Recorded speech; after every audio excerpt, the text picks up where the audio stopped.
Allez, bonjour les amis turfistes, on se retrouve sur la chaîne YouTube Nico Quintet Prono pour ce qui devrait être normalement une répétition générale avant le prix d'Amérique, à savoir la dernière qualif 6, le prix de Belgique, mais vous allez voir que c'est une course qui nous est offerte, qui est très particulière, je trouve, Bon, retour aujourd'hui, je suis passé à travers avec le 5, je m'incline, je l'avais dit, je l'avais retiré.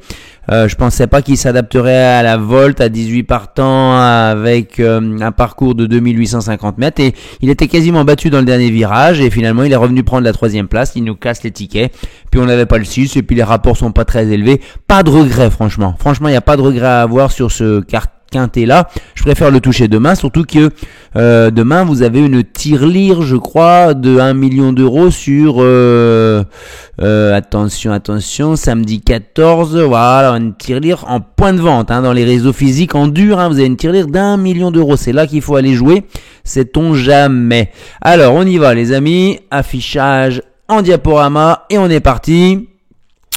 Donc le prix de Belgique, on connaît le principe, 2850 mètres, un seul échelon de départ, 18 au même poteau, aucune limite de gain, et surtout les 3 dernières places qualificatives pour le prix d'Amérique, pour ceux qui vont s'emparer des 3 premières places sur le podium de ce prix de Belgique. Il y a des chevaux qui sont en maintien de la condition, il y a des chevaux qui sont en progression sur la montante, il y a des chevaux qui viennent chercher la qualification. C'est entre tout ça qu'il va falloir jouer, et il y a des chevaux qui sont présents sur une ancienne valeur, mais qui ont du mal à retrouver leur gloire d'antan. Donc on a un peu tout ça, On a Sayonara qui est là d'extrême justesse suite au forfait d'Idaho des Tillard, malheureusement. Donc voilà, on a des absents également, Vivid Wise, Idaho de Tillard, Orsi Dream.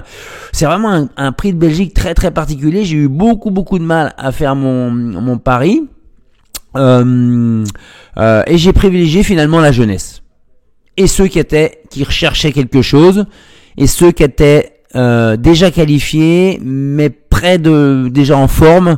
Et voilà, j'ai fait un mix entre tout ça, les anciens, Delia de Pomereux, Coxsteel, Money Viking, je les ai pas pris. Onek, je pense que c'est encore un petit peu tôt. Italiano Vero, pareil. Le clan a l'air pas la grande forme, donc on attend. Ils sont pas encore prêts, ils ont besoin d'un peu de temps. Voilà. On peut prendre quelques risques demain. On va essayer d'éliminer Bids, Fakir du Loro, le 6, le 8, le 13 Money Viking et le 16 Coxsteel.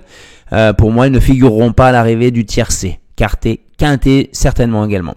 Ensuite, qui j'ai mis en tête? Un coup de poker, Si Idaho Tillard était là, on l'aurait peut-être mis en tête.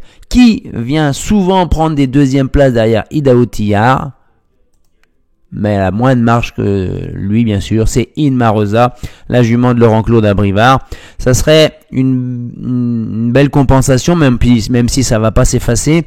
Alexandre Abrivard, le fils de Laurent-Claude, la famille Abrivard, a été atteinte par un accident aujourd'hui pour Alexandre Abrivard, qui aurait un accident en camion en venant à Vincennes, aurait une fracture du tibia. A priori, c'était les premiers diagnostics, mais il était parti à l'hôpital. Voilà, c'est tout. On n'en sait pas plus que ça. C'est pour ça que le Just Love You, il était dans le camion avec Alexandre Abrivard, et la jument, elle n'a pas couru aujourd'hui le tiercé quarté quintet. Souhaitons un prompt rétablissement à Alexandre, parce qu'il est indispensable aux courses à l'heure actuelle. Et je trouve que j'ai pas pensé quand j'ai fait mon pronostic à ça, bien sûr, mais Inmarosa, c'est une pisteuse. Elle démarre pas trop mal. J'espère qu'il va venir chercher la place pour l'Amérique, Et si elle est pas trop loin à l'entrée de la ligne droite, elle va en doubler plus d'un. Donc on y va. C'est vraiment première place spéculative quand même, C'est pas un coup sûr, mais parce qu'il lui faut le parcours caché. Ensuite derrière, on va mettre Golden Boy, qui a été malheureux derrière El Marie dans le prix de Bourgogne. J'ai la seule incertitude, c'est les 2800 mètres. Ça fait longtemps quand même, Il a pris des très belles places, même une victoire dans des groupes 1 à l'international, derrière Onek, même niveau qu'El Marie dans l'UET, dans l'élite Lopette, et donc voilà, il mérite sa place dans l'Amérique, donc ça passe par une belle performance demain, parce qu'au gain j'ai peur que ça passe pas, ça qualifie. Ensuite le 4 Great Skill, alors là c'est une championne, attention, elle est venue prendre la température 2 fois à Vincennes. une première course deuxième derrière Glamorous Rain. D'ailleurs, cette jument qui, en pleine gloire, qui va se faire aller au Hara et se faire saillir par Francesco Zet, un cheval suédois qu'on n'a pas vu de l'hiver, qui a, 19 victoires en 22 courses, mais qu'on verra peut-être jamais non plus, parce qu'il va faire les talons aussi. Bon bref, et Gretzky, et ensuite elle a pas déçu dans le Continental, je crois, où elle finit 4e, battue par Idaho, par Glamorous Rain à nouveau. Bon, je pense qu'elle est sur la montante, déférée des 4, c'est une belle surprise possible, même s'il n'y a pas de marge. Ensuite, qui va batailler également pour prendre une place dans les 3 premiers? Gannet de Banville. JMB, il va tout donner demain.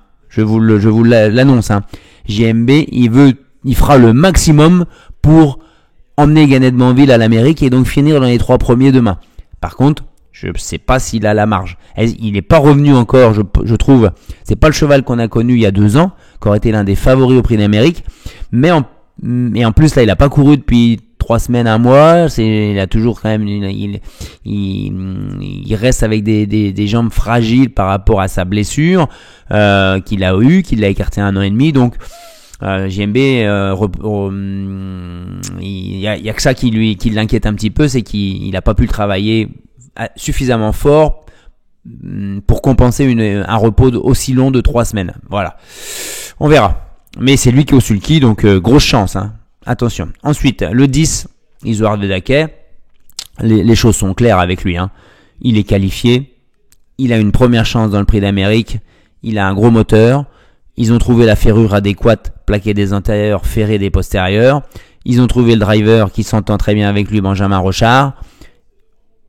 Ils veulent pas tout donner demain, mais et pas faire n'importe quoi, mais on peut pas le sortir d'un pronostic parce que il est redevenu ce qu'il était, c'est-à-dire un cheval à gros moteur, régulier, qui faisait toutes ses courses et qui adorait les longs parcours de la grande piste de Vincennes.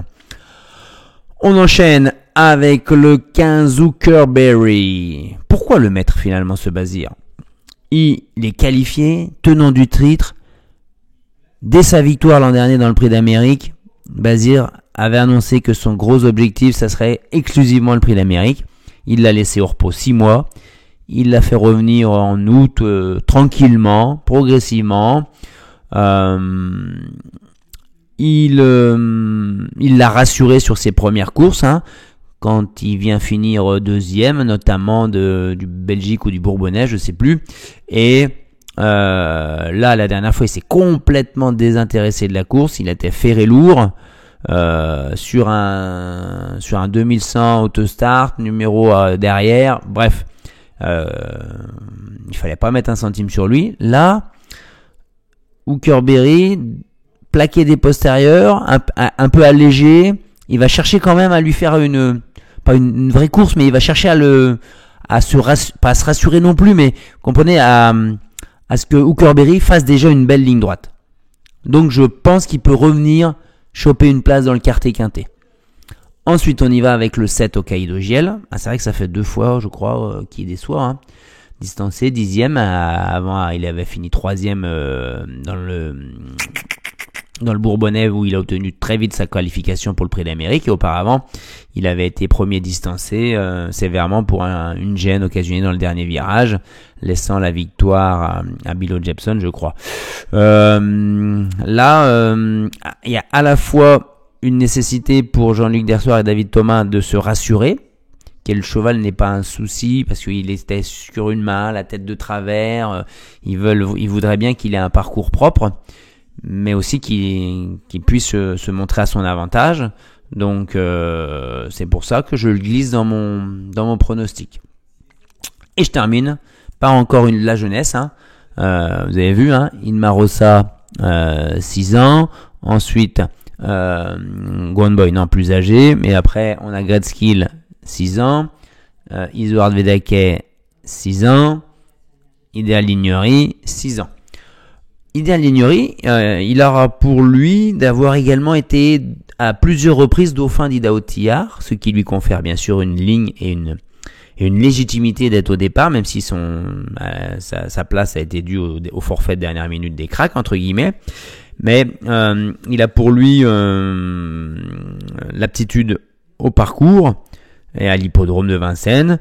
Il a pour lui d'avoir trotté déjà en 1:11 sur les parcours de tenue de la grande piste. Il faut qu'il soit caché et qu'il attende la ligne droite pour venir. S'il n'est pas trop loin, il peut venir, voire même finir dans les 3. Hein. C'est un Soulois, hein. Attention, Soulois, drive de la Gadoc. On s'en méfie. Hein. Du coup, j'ai pas trouvé de place pour Hussard du Landré. Je l'ai mis la dernière fois, il m'a permis de toucher un très très beau quintet à Bellecote. Là, Yo-Yo, il a été rassuré la dernière fois. Il sait que son cheval a le niveau. Je pense qu'il va peut-être faire moins fort. Et puis demain, il va y avoir un peu comme dans le Bourgogne, des malheureux encore, des gens qui ont eu le parcours parfait. Et on peut pas. Donc du coup, je l'ai mis de côté. Voilà, Hussard du Landré, il est de côté. Comme j'ai mis de côté Italiano Vero pas pris, Oneg pas pris. Voilà, il y a des choix à faire. Ça veut dire que on est demain avec un béton Inmarosa qui peut être à une dizaine de contre 1 quand même, hein, je pense, hein, moi. Franchement, voir Inmarosa demain à 5 contre 1, ça sera exagéré. Hein. Il va y avoir des cotes très très ouvertes demain. Hein. Ensuite, Isoard Vedaka, il devrait pas sortir, je pense, du quintet. Donc c'est mon copain. Ensuite, le coquin à Bellecote, Gratskill. Si son entraîneur-driver veut vraiment être ambitieux sur cette course-là, j'y crois. Sinon, il va faire le tour, se préparer gentiment pour une autre course. Ce qui vise aussi. Hein. Je crois qu'il prépare davantage le Luxembourg, la veille de l'Amérique, sauf s'il se qualifie demain. Et enfin, la déception, Delia Dupomereux, j'ai pas vu grand-chose. Elle est seulement plaquée. Elle prépare l'Amérique plus le France derrière essentiellement, donc on passe pour le moment. Hein. Et puis on aura un quintet pas lundi mais mardi nous, hein. Donc je compte sur vous pour être présent, pour valoriser la chaîne. Des pouces bleus, allez-y, envoyez, ça vous réchauffe hein, de taper sur les claviers sur les pouces bleus tellement il fait froid chez nous. Allez, bis à tous, bon jeu et bon dimanche.